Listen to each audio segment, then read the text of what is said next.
Okay, it's Wednesday.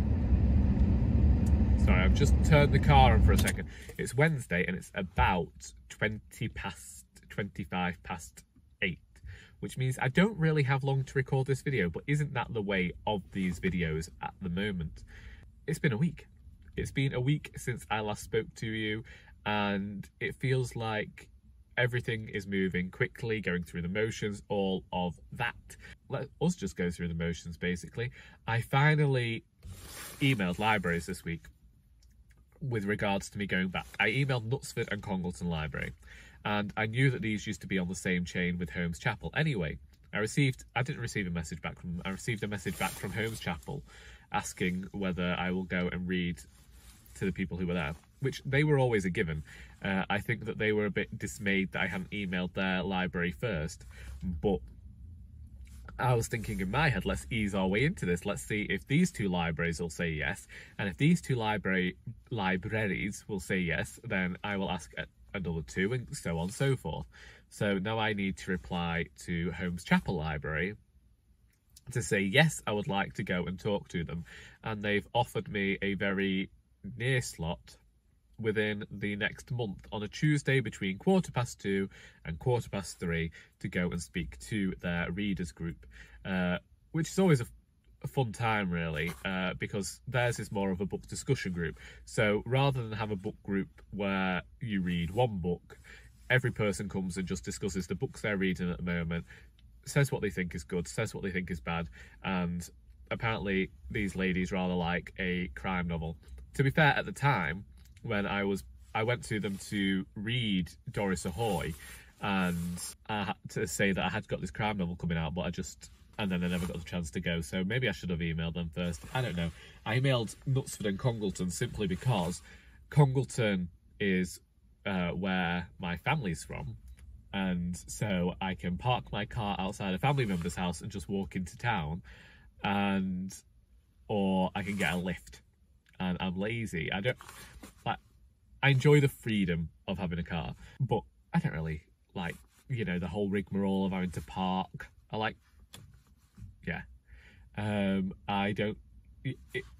Whatever. We don't need to get into my thoughts about driving right now. And also Congleton, I know a lot of people from there because obviously I used to work there and I was brought up around there a lot. So that's why they got emailed. I just feel like I've got to make recompense here. And Knutsford was just a coincidence because Knutsford, way back in the day, Knutsford was the first library I ever read Doris at as an official writer with a book coming out. I've told this story before, how Joy was going, this is Joy Winkler, the poet, who released her first novel, Morgan, last year. Joy had been asked by the librarian whether she knew any male authors who could be part of this author panel, because it was just women at this point and he wanted to vary the panel. And so she mentioned my name because she knew that I had been planning to possibly bring out our Doris. Well, it became a very much behind back situation then, having to have this book brought out. It's not that I didn't want to bring the book out, but it came out a lot sooner than I thought it would. I was being very slow about it. And so I went to Knutsford, was part of this author panel, had no books, had no fake proof I could read from. I had a first chapter and I read for a few minutes from this first chapter and answered questions, and then had to bring a book out, and that's what I did. And then I contacted Knutsford Library again, and quite honestly, I've just realised I've never actually had an event. Have I had an event at Knutsford Library for myself? I have not. I have never had an event at Knutsford Library for myself. I was part of an author panel, and then I was part of an event in 2017 called People, People, People, which was actually an event for Margaret Holbrook and John Linley, another pair of local writers, and I didn't realise that at the time, and have always maintained that, well, let's not get into that either. Let's not get into any sort of like not political things. Like let's not get into anything that could be the tiniest bit misconstrued as impolite. I now have to get back to them today and say, as I would like to go and speak to them, and then try and arrange some more libraries to go to with An Heir to Murder. Not the giveaway, it wasn't a giveaway. The free copy of the free ebook is now no longer available. It's back to £1.99. And, you know, I don't think that £1.99 is too expensive for an ebook. Now, every person that I wanted to have not every person I want to read Royally Doris has read Royally Doris now. I printed off 4 bound copies, and I had 1 left over, and there was 1 person that I wanted to give this copy to, and they're from the writers group, and every time I've been bringing a book out, they've wanted to read it, and they've read chapters here and there, but never had the opportunity. Well, I've just not been kind enough to ask or see whether they wanted to read it before I make some final edits and publish the thing. So she's got it now, and I haven't. Oh, morning, Mr. Magpie. I haven't seen her since before Christmas, so I just kept walking around with this copy in my bag, and then she showed up and asked me where I was with my writing, and so I just handed her the book and I said, you can read it if you like, you can offer me comments, but do know that this copy is full of typos, grammatical errors, and there are a few things that will be getting changed. I'm not happy about the few Weight Watcher jokes that I made in there. I made them quickly as just like a placeholder. Sometimes jokes have been repeated, such as Bobby and Pam and Dallas, and there's another one later on that's something to do with Willy Wonka, and I think I've used it too much. And I'll be going through anyway, because sometimes I like to have a few obscure references to things from years gone by. You should know, when it comes to writing these books, I do end up going and watching a fair bit of classic British comedy that most people have probably forgotten about. Indeed, when I ask them about it, they've had no idea that these things existed. I still have the hopes of one day being able to shoehorn in about Sid James's TV show Taxi, simply because I have a script that I was given by my Auntie Hilda about 16 or 17 years ago, which had been sent to her son John many years prior to that. Naturally, because I think this series aired in the autumn of 1963, and I've got this script which is Taxi, the Price of Smoked Salmon, and it has a few notes in there. I showed it to my script writing tutor at uni because I am just proud to own this. I don't know how else to explain it. I don't believe the episode even exists anymore. I've tried doing research and finding this show, and I think that only 1 episode remains, and the rest was wiped, which was common practice back in the day. This exists, and I'd like to mention it in a book one day. I don't know what book. Maybe I'll just have to stick to this video, but we'll see. What else has gone on this week? Finally started doing some reading of the BookTube prize books I've got. I'd planned to, my reading in January was such that I didn't stop reading. Every single spare moment I had, I was squirreling myself away and reading. In February, this has not been the case. In February, I have spent every single day watching an episode of One Foot in the Grave whilst I've had my tea, and either reading and revising my own book, or trying to catch up on YouTube videos, or all these other things, so that whilst I have read every single day, I've not actually completed that many books. I've read A Single Man by Christopher Sherwood, Royal E. Doris. That was it. Reading my own book took the time. Royal E. Doris took the time, because this book is 466 pages. Sorry, I did also just remember that I was bloody reading a book at some point and I'd read more than I thought, so I just thought, let's steer clear of this. Royal E. Doris took a lot of time to read. Ugh. Anyway, yeah, I've now finished watching One Foot in the Grave. I decided I was going to finish watching it last night because I only had one episode left when I'd watched yesterday's episode. And I thought, I know what happens here. I have seen from about halfway through that episode before, so I had now got the opportunity to watch the entire thing, so I did watch the entire thing. And I finished watching the series, and for me, there was a great nostalgia about watching it, and I think that's what led me to watch it.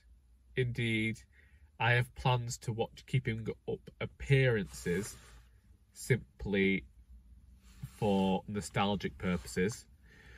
If they put the entirety of Last of the Summer Wine on BBC iPlayer, I would be happy, but they don't seem to want to do that. But One Foot in the Grave was never a comedy that I veered towards. I didn't like how the protagonist would shout so much, and yet the more I watched it, the more I could feel the sympathies of this man.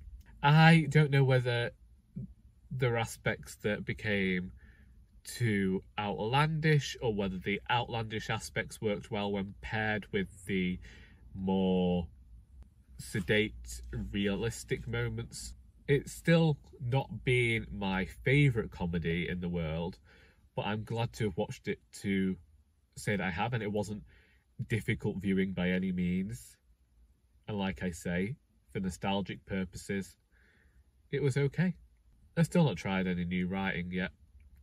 I still haven't properly figured out whether I'm going to try A Prior Commitment, or the Charity Shop book, or the next Alice Valentine. I mentioned those three specifically because I've dabbled in writing all of them over the last few months to try and find one that I would connect with. And there isn't yet one voice there that is speaking out above the others saying, write me now. I am the voice that is here and ready to go. At the same time, I'm looking at all these thin books that I read last month, and the thin books that I've got on my shelves, and I think, do you know what, I'd quite like to write another thin book, but I've written 3. All my books tended to be thin before Royal E. Doris. Maybe just maybe work on poetry, maybe that's it. Maybe have a bit of a palate cleanser and work on poetry for a bit. In terms of writers group this week, we had a really good session on flash fiction that was led by one of our writers, and I'm going to leave a link in the description to the piece of flash fiction that we read, because it inspired an hour-long discussion about what this writer had done. I've also not listened to any new music again, not watched any films this week. That needs rectifying. That does need rectifying. There's a lot that needs rectifying in my life, but let's not question it. I can't really think of what else to say. There's not much else going on in my... No, there was. Oh, Christ. This is the story. And I'm hoping nobody shows up before I've got a chance to tell it. So, my grandmother died in 2018. Talked about it on here in a video entitled Grief. What I don't know whether I ever said, but I'll mention here. My grandmother's mother died in childbirth with her. And my grandmother's father promptly sold her to his wife's auntie, and then beggared off and started a new family. Now, we've never had anything to do with these people from the new family. I know that my grandmother saw them very sparingly. And indeed, we never really had much to do with my grandmother's siblings. They were a few years older than her. These were the full siblings. So that was that. On Monday, I arrive home from work and my dad gets a phone call. It is my dead grandmother's younger sister, who was born within a year of my great-grandfather begging off having sold her. We've never heard from this woman before. We've no idea how she got my dad's phone number, and she's ringing to ask us why my auntie, my nan's older sister, isn't opening her front door. Well, we haven't heard from this woman in nearly 4 years. We've never really had out to do with her. So we say we'll have to figure it out. I get on the internet in the hopes of finding a phone number for somebody who might know. Send a message to my sister because I know that her boyfriend is friends with the son of, it's a distant relative somewhere. And eventually managed to find a phone number and ring this woman to find out that my nan's older sister has been hospitalised. But none of that is anything other than just, I don't know. Like, I don't know how I feel about it. Because obviously, just this woman is 83 years old and my dad is 63 and we have never heard anything from her at all, and yet she entered into his life with this like great sense of familiarity, and I was just like, everyone at work said you should put this into a book. I thought, if I put this into a book, no bugger would believe it. No bugger would believe that a man in 1937 could sell his daughter, beg her off and have another family and not even like go far away to do it. That's the issue. Like, there are people walking around who I am related to and I have absolutely no idea who they are. I could have served half of them when I used to work over in Congleton. I could, like, some of the places I've gone, talking about libraries before, the places I've gone, people could have come and have been related to me and I've signed books for them and I had no idea. I suppose this could be the same for any writer anywhere. If we went back far enough, we're going to find people that we are related to and not even know. But yeah, there was the shock for the week, and maybe that's where I should end it, on the fact that a long-lost relative appeared. Anyway, my manager's here, so all I'm going to say is I hope you enjoyed this video, what you're reading, what you're writing, what you're watching, and until next time, that is all.